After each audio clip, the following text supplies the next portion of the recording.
Hey, what's up guys? This is DarkArmedDuelist, and today I'm going to be doing a Nekroz deck profile. So I'm really excited to do this one because this is definitely one of my favorite decks of all time. It's a super fun ritual-based deck that used to be extremely expensive and recently became budget-ish because of the reprint in Dual Power of all of the Nekroz monsters. Like, the core is pretty budget. There's a couple of tech cards in here that makes the deck a little bit expensive, but other than that, let's get straight on this. Don't forget to like, comment, subscribe, hit that bell in there so you can become part of the notification squad, and let's get straight on into this.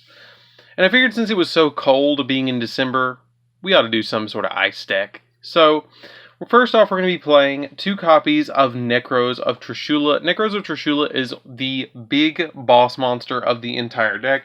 Basically, you cannot ritual summon it using a level 9 monster, and it also has the ability that when this card, when it's summoned, when a card or effect is activated, that targets a Nekroz monster you control, quick effect, you can discard this card from your hand, negate the activation, and also when it is summoned, when it's ritual summoned, you can banish exactly 3 cards from your opponent's, one each, hand, deck, or hand, field, and grave, which is a really cool thing about this card because it basically works like the old Trishula, but it's not a synchro monster, which is really awesome. Then we play 3 copies of Nekroz of Brionek.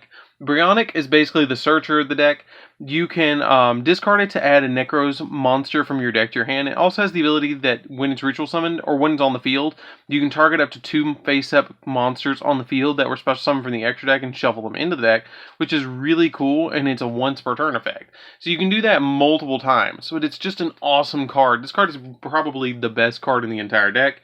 I played 2 copies of Nekroz of Valkyrus. Valkyrus is a good card. I feel like as a 2 or a 3 of. It kind of depends on what you want to do.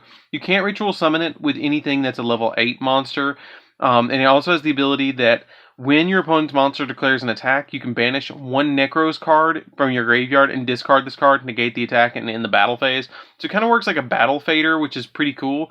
And then during your opponent's main phase, you can tribute it to 2 monsters during from your hand and or field, and if you do, draw the same number of cards you tributed, which can kind of come in really handy because some of your cards really benefit off of being tributed, and some cards it's just not that big of a deal if you tribute them at all because you're not going to lose advantage off of this card.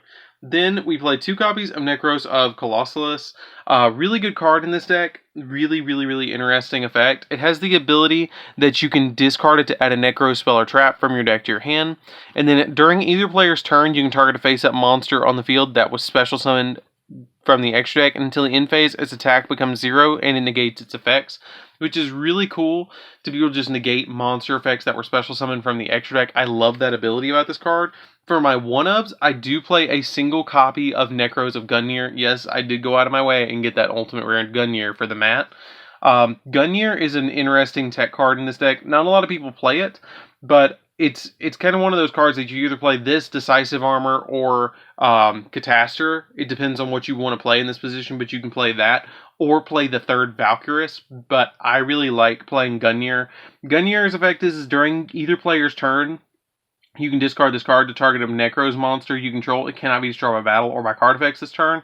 And then during either player's turn, you can discard a Nekroz card, then target 1 card on the field and destroy it. It's really good spot removal, and it being a level 7, you can't ritual summon it with anything that's a level 7, which kind of sucks, but it's not that big of a deal because we can play around that pretty easily with stuff like Shuret. Then we play a single copy of Unicorn. Unicorn is an awesome card in this deck. It's still at 1, unfortunately, and I don't know if it'll come back off the list. They might try and bring it back to 2 because I don't feel like this deck is going to do that much. But you can, I mean, it's going to do a lot, but it's not going to do like a Worlds. But it could. It has in the past. This deck was tier 0 at one point. You can ritual summon this card with Nekroz, with any Nekroz ritual spell, and there must be ritual summoning cannot be special summoned by other ways, and you can discard this card, then target 1 Nekroz card in your graveyard, except another copy of itself, and add it to your hand, and you can only use this effect once per turn. And then the really cool effect about this is once per turn, negate the effects, or you negate the effects of face-up monsters that were special summoned from the extra deck. It works like a skill drain. Unicorn is a floodgate, and it's awesome. Then we play 3 copies of Chalice Slime just to be able to kind of like turbo through our incantations. It's really, really cool to be able to just reveal this card. You can reveal it, discard a card, and if you do, you get to special summon an incantation from your deck, which then triggers that incantation's effect, which is really cool. Then we play a copy of Cyber Angel Benton, so you can get out your copy of Vanity's Ruler, which is really cool to be able to stop your opponent from special summoning, where you can still ritual summon, which is awesome. Or you can still special summon, but they can't. So that's it for the ritual monsters, guys. Let's get into the normal monsters in the deck. Well, not normal, but effect monsters in the deck. So for the effect monsters, we're going to be playing 3 copies of Shuret, Strategist of Nekroz. This card is awesome. If you ritual summon exactly 1 Nekroz monster using this card, you can use it for the entire tribute, which is awesome.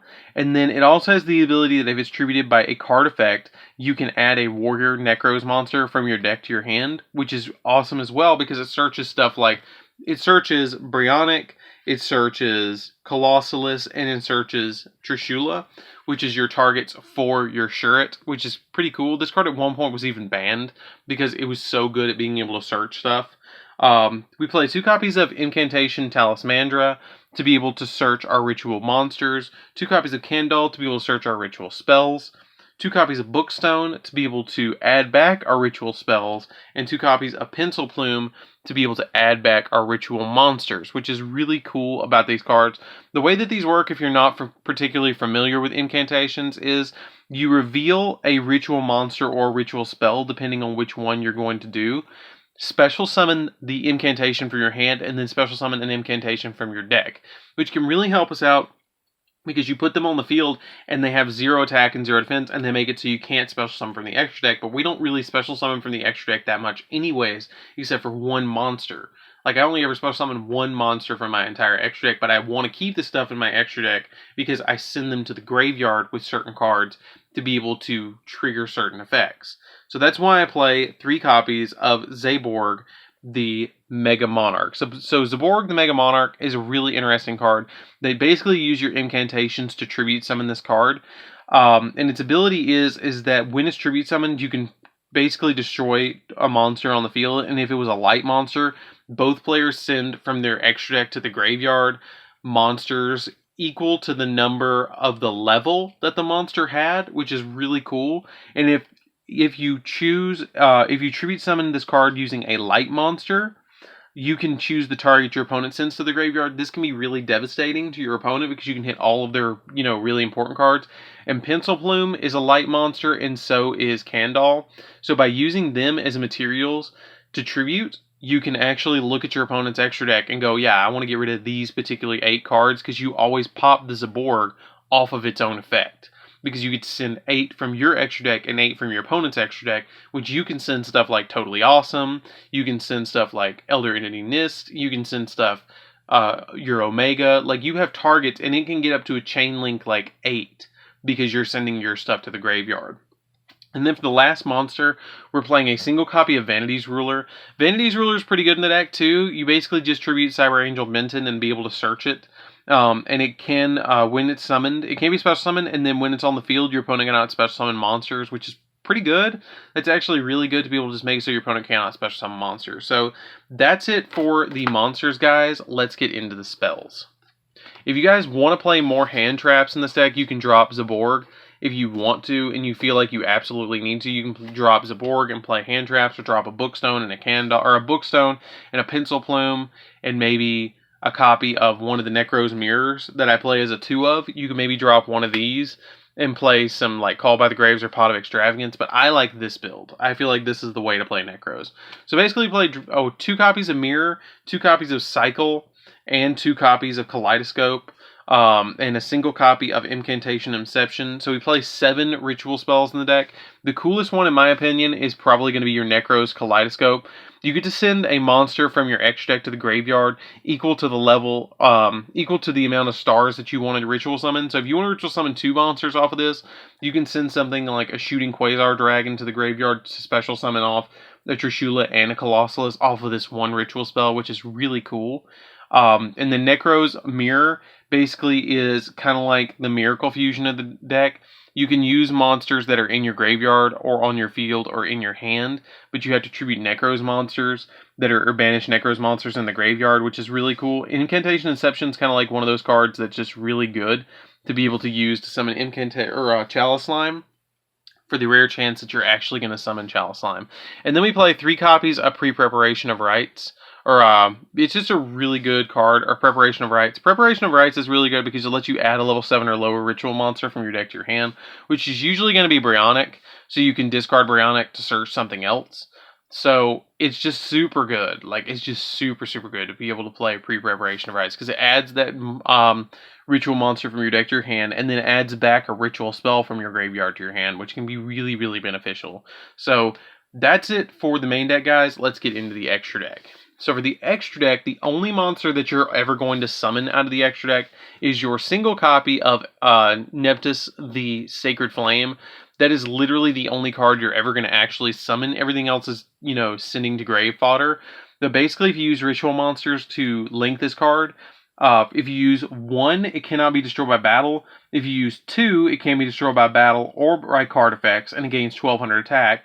If you tribute 3, it can be destroyed by battle, card effects, and neither player can target with card effects, and it gains 2400. So it goes up to 4800. Can be targeted, can be destroyed by card effects, and neither player can target it, period. And it can be destroyed by battle. Which is, this basically becomes the Immortal Phoenix. You can't get rid of it anyway. The only way that you can get rid of this is with Kaiju. That's pretty much it. So, really, really good card. We play a Shooting Quasar Dragon and a Shooting Star Dragon. These cards are just basically here for sending to grave off of Kaleidoscope. Same thing with Trishula.